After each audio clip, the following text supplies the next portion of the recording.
I really liked the scene in the courtyard with the Voldemort monologue and Neville stands up to him. Action!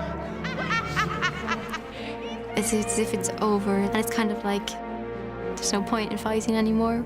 Who is that? Hagrid's carrying. Neville, who is it? It was really my first scene, and then we came into the studio and we went straight to the courtyard set for a rehearsal. Because Rafe's going to zap him if he doesn't do it quick. And Rafe was there, and I met him. It was the first time I'd spoken to him. But he put me at ease anyway, very quickly, and we had a really good time rehearsing. And then we went back inside, got all the hair and makeup, with all the blood and the bruising and the ripped clothes. And then we went back outside to the courtyard, and it was just so different to what we'd just rehearsed on hours before. It was really daunting at first. I mean, there was fire blazing, there was the bodies of students laid just across the courtyard. All these limbs kind of hanging out of the rubble. Just hundreds of Death Eaters in one place. And we got the perfect weather for it. It rained and rained and rained, so it really looked fantastically desolate. And of course, he who cannot be named does this fantastic, vicious, victorious speech. Harry Potter is dead! No! No! In this giant confrontation, Rafe was let loose, and he was utterly terrifying. Stupid girl! We shot it for weeks, and you never quite knew who he was going to turn on, what he was going to say, even. Well, I must say I'd hoped for better. It kept an entire courtyard full of extras and actors on their toes, because he could pick at you at any moment. And who might you be, young man?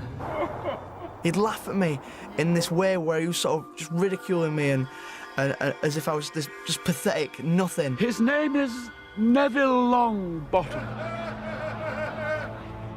Is this truly the best Hogwarts has to offer? And it was just so effective. And I was just so angry at Voldemort that it was very, very easy to get into the character. I'd like to say something.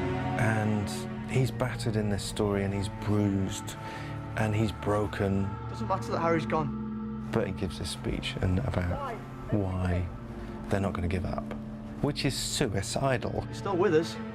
It's kind of like, he must be insane. Everybody knows he's going to be killed. But yeah, and it was lovely to see him how to do that, and he did it really, really well. They didn't die in vain. Matt's put so much into these films, and he's been so good, and he does brilliantly in that scene. But you will.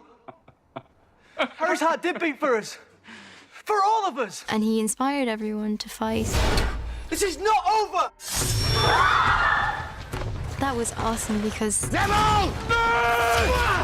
I just love the idea that anyone can do these great things. They just have to have courage. They don't need to be special. Let me get this straight, Professor. You're actually giving us permission to do this. That is correct, Longbottom. To blow it up. Boom. Boom!